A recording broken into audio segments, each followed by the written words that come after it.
और इस वक्त हम बात कर रहे हैं कुछ डिजिटल वर्ल्ड के हवाले से। डिजिटल वर्ल्ड पे एक डिफरेंट पर्सपेक्टिव है और रियल लाइफ एक बिल्कुल डिफरेंट है। अब मसला ये आ गया कि हमने अपनी जनरेशन को ये समझाना कैसे है कि जो आप सोशल मीडिया पे देख रहे हो दैट इज़ नॉट रियलिटी, और उसका आपके ऊपर कितना नेगेटिव इम्पैक्ट आ रहा है। अच्छा, अब सोल्यूशन की अगर आप बात करेंगे ना, that is going to be a little difficult. Why? Because जो उन्होंने अब तक बनना था और सोचना था वो सोच चुके हैं। अब जनरेशन जो है वो particularly because I am into parenting also, then I come to meet बच्चे जो आते हैं, क्लाइंट्स हैं मेरे, दे डोंट, वो रहने नहीं चाहते अपने माँ बाप के साथ। क्लियर कट होता है ना। अब सोल्यूशन क्या है इसका?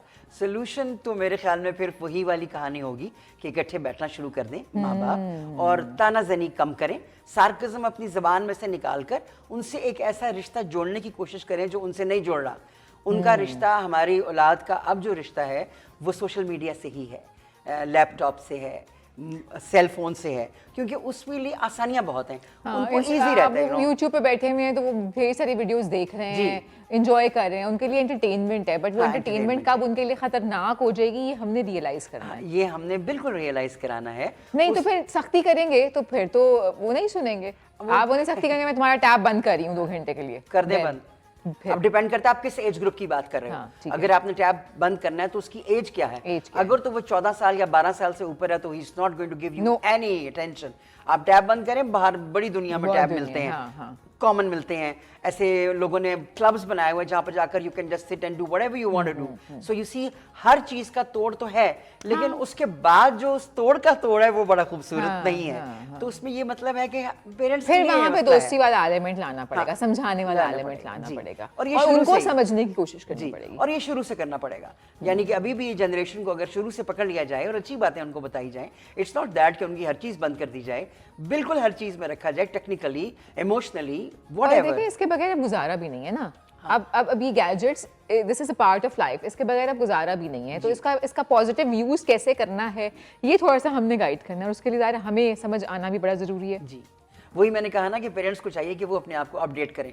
Whatever is in the air, जो भी दुनिया में अब हो रहा है उनको एग्जैक्ट पता हो। उनको एग्जैक्ट पता हो कि जितनी भी फेसबुक के ऊपर चीजें हैं वो क्या हैं, और वो खुद भी अपने आप को रखे। मैं ये नहीं कह रही कि वो अब उसके आगे बैठ के अपने काम शुरू कर दे, but they should know that what is going on. इसमें अपने दिमाग को खोल के रखें, टॉक्सिक ना बने अपनी औलाद के लिए, बिल्कुल भी नहीं, क्योंकि अब वो जमाना नहीं रहा। आप सख्ती करेंगे इवेंचुअली फिर आपके लिए मसला होगा।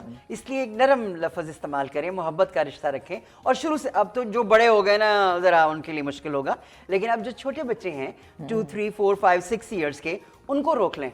वो जनरेशन ऐसी आप बना सकते हैं अगर माँ बाप ने ये कुर्बानी दे दी और अपने आप को अपडेटेड रखने के अलावा बच्चों के साथ वक्त गुजारना शुरू कर दिया और अपने आप को जरा पीछे कर लिया, तो वो सेल फोन्स भी तो हम नहीं छोड़ते ना, मसला नहीं छोड़ सकते। अपना छोड़ेंगे, थोड़ा सा टाइम उनको निकालेंगे, जब आप खुद बैलेंस करेंगे तो फिर वो भी बैलेंस करेंगे। बिल्कुल, जैसे आपको भी पता होगा कि बहुत ज्यादा ये कॉमन बात हुआ करती थी कि पेरेंट्स और सारा खानदान मिलके ना पिकनिक पे जाया करता था। खाने पक रहे हैं और पता नहीं दरियां गाड़ी में रखी जा रही हैं, और किसी भी जगह पे जाके एवरीबॉडी यूज्ड टू एंजॉय, और वहां पे खेला बहुत जाता था। अजीब अजीब ब्यूटीफुल गेम्स होते थे। खो होती थी, वो लंगड़ी टांग के, एक टांग से खेलो, वो तो लंगड़ी टांग पे आपको खेलता ही नहीं सिवाय योगा करने के।